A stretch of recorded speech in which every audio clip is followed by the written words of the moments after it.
नीतीश कुमार के लिए भाजपा के दरवाजे बंद हैं, ये हमारे नेता और देश के गृह मंत्री 2 बार कह चुके हैं ना, एक बार पूर्णिया में और एक बार पटना में कहे। हमारे प्रभारी विनोद तावड़े जी बोल चुके हैं दरभंगा में, तो वो चैप्टर क्लोज है।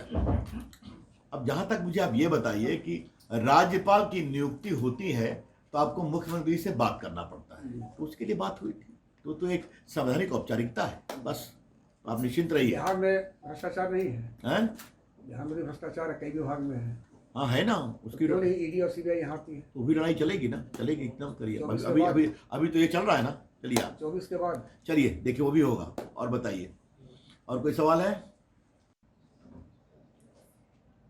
सुशासन बाबू है ना, दावा करते हैं, तो याद करिए कि 17 में जब उन्होंने तेजस्वी यादव से अपने को अलग किया था तो क्या कहा था?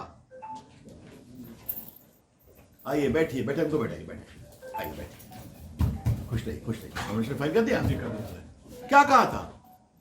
यही ना कहा था कि इसका जवाब नहीं मिल रहा है, याद है आपको?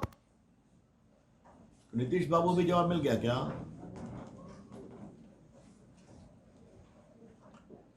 मेरा स्पष्ट आरोप है, कुर्सी के लिए नीतीश कुमार जी ने पूरा समझौता किया है भ्रष्टाचार के साथ,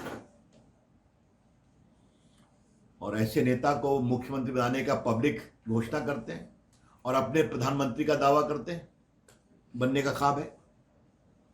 ये देश इन भ्रष्ट लोगों के साथ कभी खड़ा नहीं होगा। इन बिहार की जनता नीतीश कुमार से जवाब जरूर मांगेगी। सुशासन बाबू, आपका सुशासन गया का। अब मैं गया में हूं तो मनीष सिसोदिया के बारे में ज्यादा क्या बोलूं, दिल्ली में तो बोलता रहता हूं। बस एक ही बात आपसे कहूंगा कि पहली बार देश ने देखा एक मंत्री जो शिक्षा मंत्री वो शराब मंत्री भी है। और आप लोगों को जानकारी के लिए खाली बहुत ब्रीफली मैं बता दूं, ये घोटाला है क्या? आपने अपने ग्रुप ऑफ ऑफिसर्स के अनुशंसा को इग्नोर कर करके ऐसी पॉलिसी बनाई जो दक्षिण भारत के शराब के बड़े व्यापारियों ने बनाई थी। और क्या था?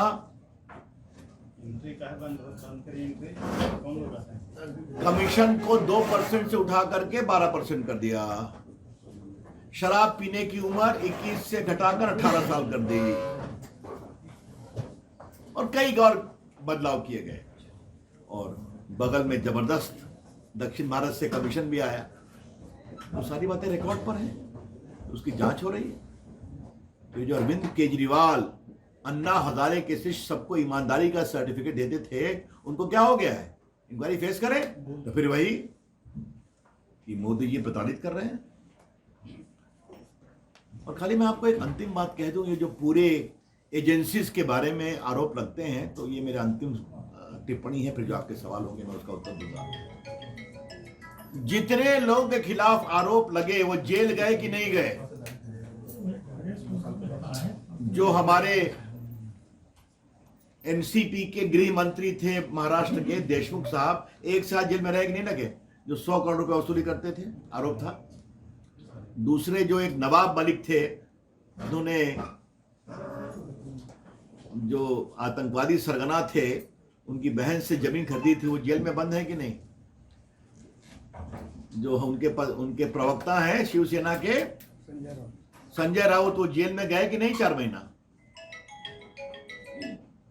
ये लोग कोई तो हाईकोर्ट में जाके सबको कोर्ट ने बेल नहीं दिया। तो ऐसी बात नहीं है कि बिल्कुल बेबुनियाद तरीके से आरोप लगते हैं। तो ये लोग कोर्ट जाए, इनकी हिम्मत है तो। लेकिन अगर आप जनता का पैसा लूटेंगे तो कार्रवाई होनी चाहिए। नरेंद्र मोदी की सरकार है, निश्चित हो।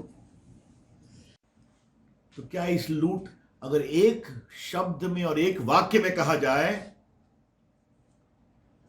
तो रेलवे मंत्री लालू प्रसाद रेलवे की संपत्ति परिवार के मुनाफा के लिए, यही तो कहानी है। तो क्या जांच नहीं होनी चाहिए? क्या इंक्वायरी नहीं होनी चाहिए?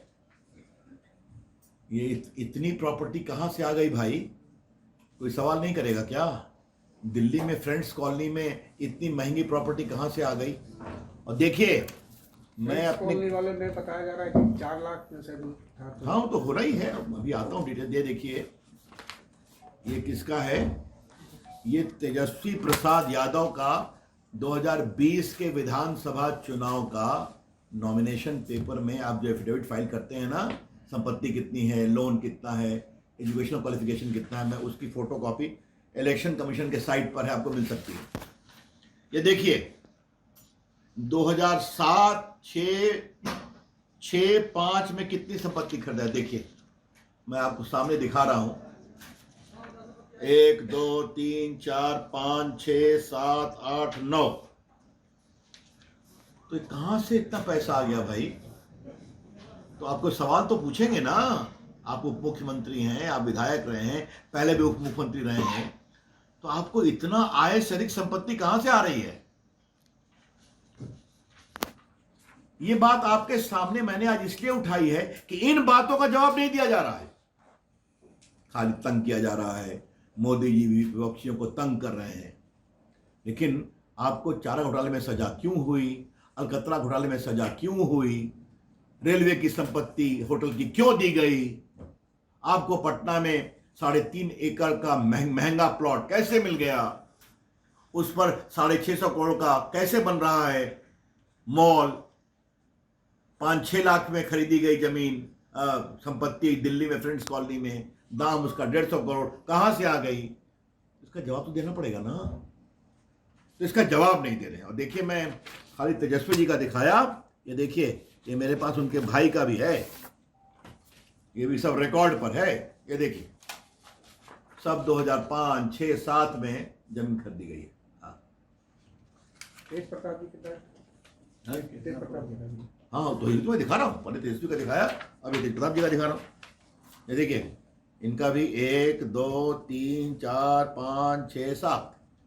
और ये सब कब है? 2005, 7, 8, 5, 8, 6, मतलब जब थे वो रेलवे मंत्री। और ये मैं इनका भी दिखा रहा हूं, इनकी जमीन जो कुछ, ये मैंने नहीं कहा, जो इन्होंने एफिडेविट पे कहा है। इन्होंने कब खरीदा? 7, 7, 6, 6, 5, 6, 6, 6, 6, सबका डेट दिया, डेट ऑफ परचेज। और लालू जी मनमोहन सिंह की पहली सरकार में रेल मंत्री कब से कब तक थे? 2004 से 2009 तक, आपको मालूम है। तो ये है बड़े सवाल। ये सवाल क्यों नहीं उठने चाहिए? उठेंगे, कार्रवाई होगी, ईमानदारी से होगी। और अगर आपको परेशानी है तो आप कोर्ट चले जाइए, इसको क्वाश करा दीजिए। तो कोर्ट जाने की हिम्मत आप में नहीं है, आप जानते हैं मटेरियल बहुत हेवी है। तो ये मैंने कहा गया के पत्रकारों के सामने इस बात को जरा स्पष्ट कर दूं कि आप अपने खिलाफ लगे भ्रष्टाचार, लूट, रेलवे की संपत्ति के से मुनाफा बनाने के भ्रष्टाचार को जवाब नहीं देंगे, एक शब्द नहीं बोलेंगे, और सिर्फ ये कहना हमें फंसाया जा रहा है। तो हमें लगा कि, और इसको भी उजागर करने में रेलवे वाले में भी ललन सिंह का बहुत बड़ा हाथ रहा है, आप भी जानते हैं। अब ललन सिंह, सुशील मोदी, हम लोग सब लोग।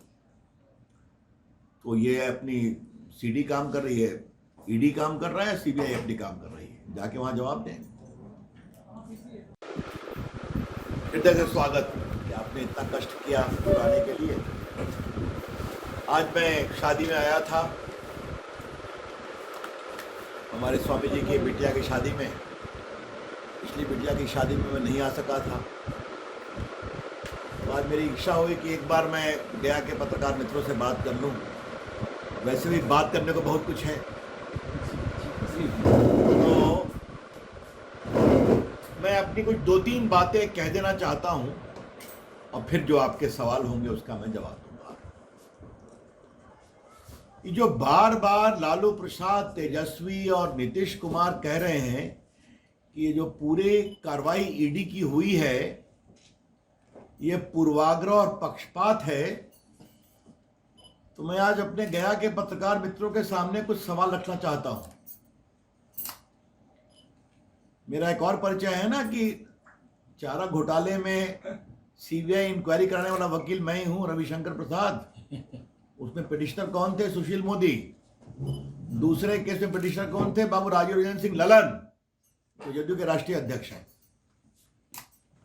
लालू प्रसाद जी को सजा हुई कि नहीं चारा घोटाले में 4 केसेस में? किस समय हुई? जब देवेगौड़ा थे प्रधानमंत्री और गुजराल थे प्रधानमंत्री और तीसरे मनमोहन सिंह प्रधानमंत्री। तो उस समय तो यही बात कही गई थी कि पक्षपात किया जा रहा है, भाजपा संघ के दबाव में जेल जाना हुआ ना। और चारा घोटाले में एक को भी छूट नहीं मिली। एक का मतलब एक को नहीं। क्या लालू प्रसाद, क्या उनके मंत्री, क्या आईएएस ऑफिसर, क्या कलेक्टर, क्या इनकम टैक्स के जॉइंट कमिश्नर, क्या सप्लायर, एक को भी कोर्ट से राहत नहीं मिली। अपील में पेंडिंग है। दूसरा घोटाला अलकतरा घोटाला, आपको मालूम है, उसके लिए हाईकोर्ट में पीआईएल मैंने ही बहस किया था। सुशील मोदी पिटिशनर थे। अलकतरा घोटाले का ट्रायल हुआ, उनके मंत्री गए, उनके संतरी गए, चीफ इंजीनियर गए, सब गए। ये भी घोटाला कोर्ट से प्रूव हो गया। सवाल है, लालू जी आप करेंगे भ्रष्टाचार, आपका परिवार करेगा लूट, और आप चाहते हैं कार्रवाई नहीं हो, तो ऐसा कैसे होगा? और ये जो दोनों घोटाले थे, ये हजारों करोड़ के घोटाले थे, ये आप जान लीजिए। अब मैं आता हूं तीसरी कहानी पर, जो उनके रेलवे मंत्री से संबंधित है। याद करिए कि रेलवे की 2 संपत्ति बेची गई। 2 होटल रेलवे का लीज पर दिया गया। एक बीएनआर रेलवे होटल रांची में, और दूसरा पुरी उड़ीसा में। और ये दोनों किसको दिया गया? सुजाता होटल लिमिटेड पटना, जो चाणक्य होटल चलाते हैं। और वो पहले उसके लिए योग्य नहीं थे, शर्तों को बदला गया। पहला टेंडर वापस लिया गया, दूसरा टेंडर दिया गया, और सिर्फ उसे ही योग्य पा करके उसको दोनों होटल लीज पर दे दिए गए, जिसको लेकर बहुत टिप्पणी हुई थी। और इसमें शिकायत करने वाले कौन थे मालूम है ना आपको? प्रमुख रूप से बाबू ललन सिंह, जो जदयू के राष्ट्रीय अध्यक्ष हैं, और बाकी हम लोगों ने भी किया था, वो भी थे। उसके एवज में क्या हुआ? पटना में उसकी एक बहुत बड़ी जमीन थी, 3.5 एकड़ की, बेली रोड पर, और उस पर बिहार का सबसे बड़ा मॉल बन रहा है, कॉस्टलीस्ट मॉल, लगभग 600 करोड़ प्लस का। वो जमीन जिसको लीज मिले, उसने पहले किसको दी?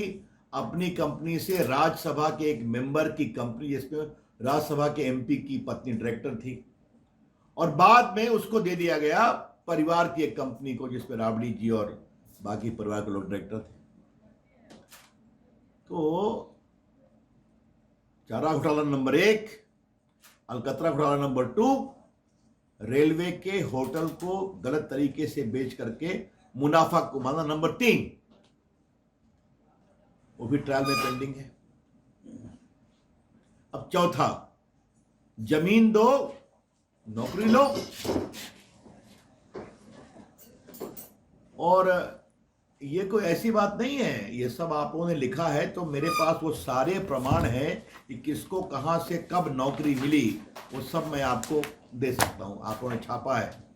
किसको नौकरी मिली? जो उनके समाज के लोग थे अधिकांश, और लगभग 5 करोड़। देखिए, ये एक इंडिया टुडे मैगजीन है, सबका नाम छपा है, सब कुछ छपा हुआ है। तो मैं इसको डिटेल देकर के आपको, आप सभी जानते हैं। ये तो हाइट हो गया ना कि जमीन दो, महंगी जमीन सस्ते दर पर गिफ्ट कर दो, और फिर तुमको हमने नौकरी दे दिया।